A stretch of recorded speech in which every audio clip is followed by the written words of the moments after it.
Nama saya Joko Supratman, saya bekerja di RSPP sebagai supir ambulan.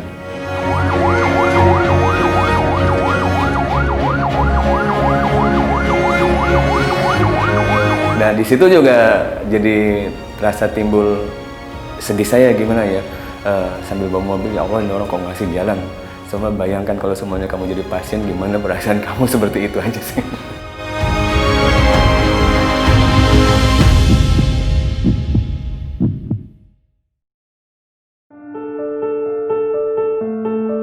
Pandemi COVID-19 belum usai.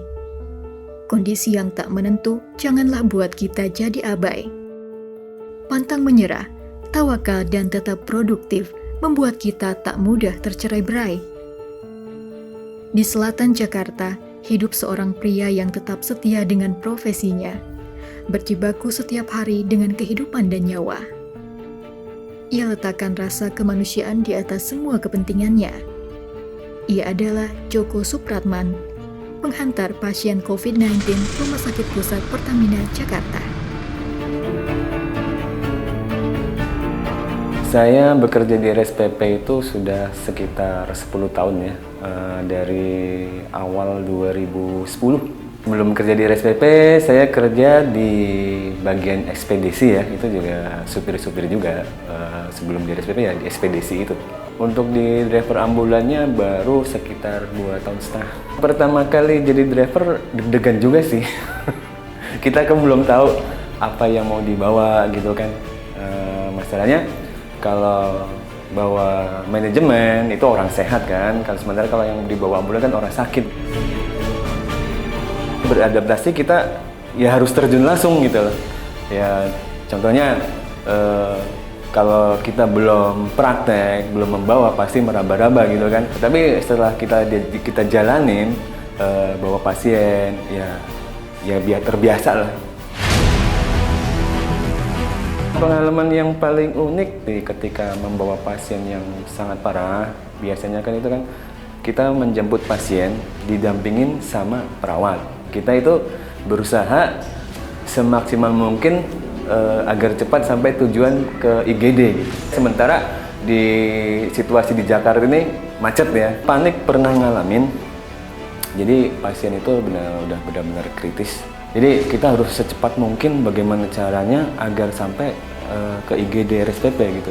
Biar si pasien ini langsung ditangani. Untuk orang yang nggak ngasih jalan itu sebenarnya juga gimana ya, jadi ikut sedih gitu loh, sedih. Sementara pasien yang kita bawa dalam keadaan kritis, perlu waktu yang cepat, membutuhkan waktu cepat untuk sampai ke IGD, ya sebenarnya sih menurut prosedur tetapnya sih emang ambulan harus dikasih jalan. Akan tetapi ya persepsi orang beda-beda ya. Nah di situ juga jadi rasa timbul sedih saya gimana ya, sambil bawa mobil, ya Allah ini orang kok ngasih jalan. Coba bayangkan kalau semuanya kamu jadi pasien, gimana perasaan kamu seperti itu aja sih. Ibaratnya secara kasarannya nggak nyampe gitu ya, nggak nyampe IGD, dalam hati ya Allah gimana ya, mohon maaf ya, kita sudah berusaha semaksimal mungkin agar sampai ke IGD biar cepat ditanganin. Di saat seperti itu kita membayangkan pas diri kita seperti itu loh. Aduh ya Allah, bayangkan semuanya kalau gimana kalau semuanya itu terjadi pada kita dan pengikutnya itu keluarga kita. Nah saya ya bisa sampai sedih seperti itu, ya seperti itu. Saya membayangkan kalau seandainya itu terjadi pada diri kita gitu. Hal yang positif sepertinya ya kita berusaha jangan sakit. Yang dimaksud di sini kita berusaha selalu jaga kesehatan agar tidak terkena penyakit gitu loh. Ya mungkin itu aja. Intensitas pelayanannya pasti ada perbedaan ya. Kita harus pakai APD secara lengkap kan, dari masker semuanya lengkap lah, itu memerlukan waktu. Sementara kan kalau namanya ada panggilan ambulan kan, kita harus cepat-cepat bertindak gitu loh, harus cepat jalan. Namanya tugas ya, kita tugas jalanin aja. Dan lama-lama ya juga terbiasa sih. Dan sekarang kita membawa pasien COVID ya udah seperti biasa, wajar aja dah. Seperti itu. Perasaan ya sedih aja gitu ya. Ya bahkan seringkali sih terbawa emosi biasanya. Kita jadi ikut-ikutan, apalagi kan sekarang yang namanya pasien COVID itu kebanyakan yang usianya lanjut gitu ya. Jadi teringat orang tua gitu kan. Saya kepikirannya jangan sampai lah saya membawa virus ke rumah, karena konsekuensinya pasti dirawat, sudah terbiasa sama orang tua kan, masalahnya anak cuma satu gitu kan. Jadi kalau semuanya anak-anak tuh nggak pernah ditinggal gitu loh. Kita dikasih vitamin ya, itu rutin dikasih vitamin, terus diadakan tes swab seperti itu dari perusahaan.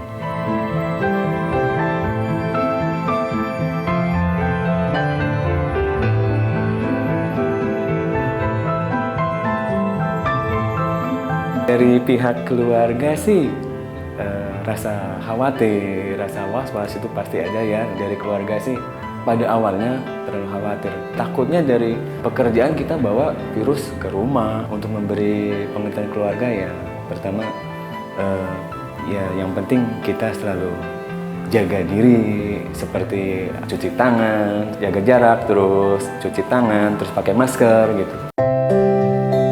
Pesan saya kepada masyarakat, pada saat ada ambulan itu patokannya gini aja, kalau seumpamanya ada ambulan yang sedang membawa pasien, itu pasti di saat jalan itu lampunya semua nyala, baik lampu rotari maupun lampu jauh itu semua nyala. Kalau seumpamanya masyarakat udah tahu seperti itu, tolonglah kasih jalan, karena kita sedang membawa pasien.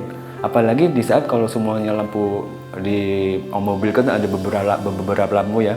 Kalau semuanya lampunya semua udah nyala dan sirine sudah bunyi, itu tandanya kita sedang bawa pasien darurat. Dan mohon untuk masyarakat apabila tahu seperti itu sekiranya dikasih jalan. Gitu. Tugas kita di sini kalau tidak dibantu sama masyarakat seperti itu, tugas kita menjadi berat, karena masalahnya kita harus bawa cepat pasien ke IGD biar cepat ditanganin.